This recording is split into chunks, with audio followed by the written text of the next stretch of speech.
प्राचीन समय की बात है। उज्जैन में राजा भोज राज्य करते थे। वह बड़े दानी और धर्मात्मा थे। उनके बारे में प्रसिद्ध था कि वह ऐसा न्याय करते कि दूध और पानी अलग अलग हो जाए।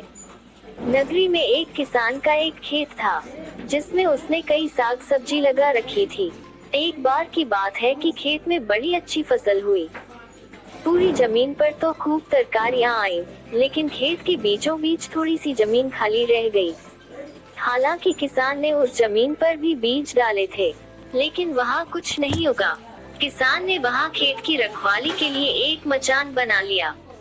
जब भी किसान मचान पर चढ़ता अपने आप चिल्लाने लगता, कोई है, राजा भोज को पकड़ लाओ और सजा दो, मेरा राज्य उससे ले लो, जाओ, जल्दी जाओ। सारी नगरी में यह बात आग की तरह फैल गई और राजा भोज के कानों में पहुंची। राजा ने कहा, मुझे उस खेत पर ले चलो, मैं सारी बातें अपनी आंखों से देखना और कानों से सुनना चाहता हूँ। राजा भोज जब उस जगह पहुँचे तो उन्होंने भी वही देखा कि किसान मचान पर खड़ा है और कह रहा है, राजा भोज को फौरन पकड़ लाओ और मेरा राज्य उससे ले लो। ये सुनकर राजा चिंतित हो गए, चुपचाप महल में लौटा आए। उन्हें रात भर नींद नहीं आई। सवेरा होते ही उन्होंने राज्य के ज्योतिषियों और जानकार पंडितों को इकट्ठा किया। उन्होंने अपनी गोपनीय विद्या से पता लगाया कि उस मचान के नीचे कुछ छिपा है।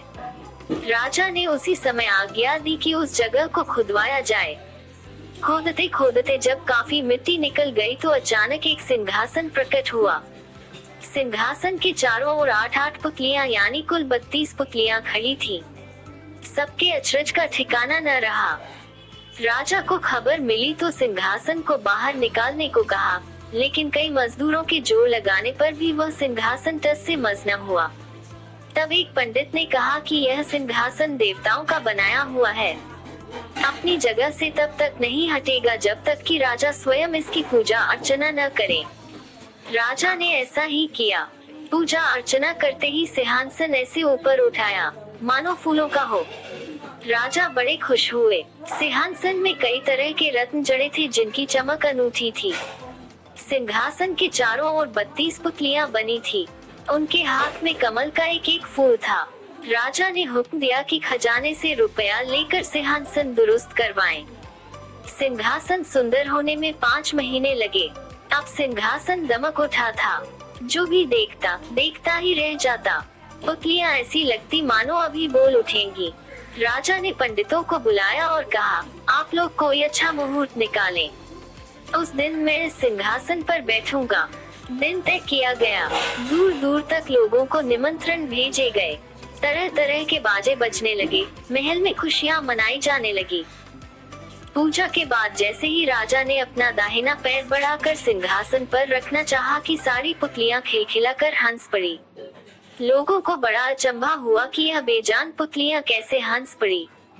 राजा ने अपना पैर खींच लिया और पुतलियों से पूछा, ओ सुंदर पुतलियों, सच सच बताओ कि तुम क्यों हंसी।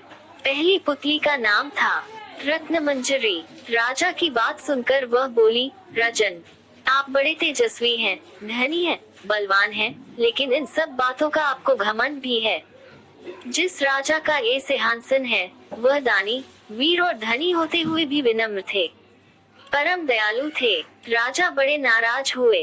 पुतली ने समझाया, महाराज, ये सिंहासन परम प्रतापी और ज्ञानी राजा विक्रमादित्य का है।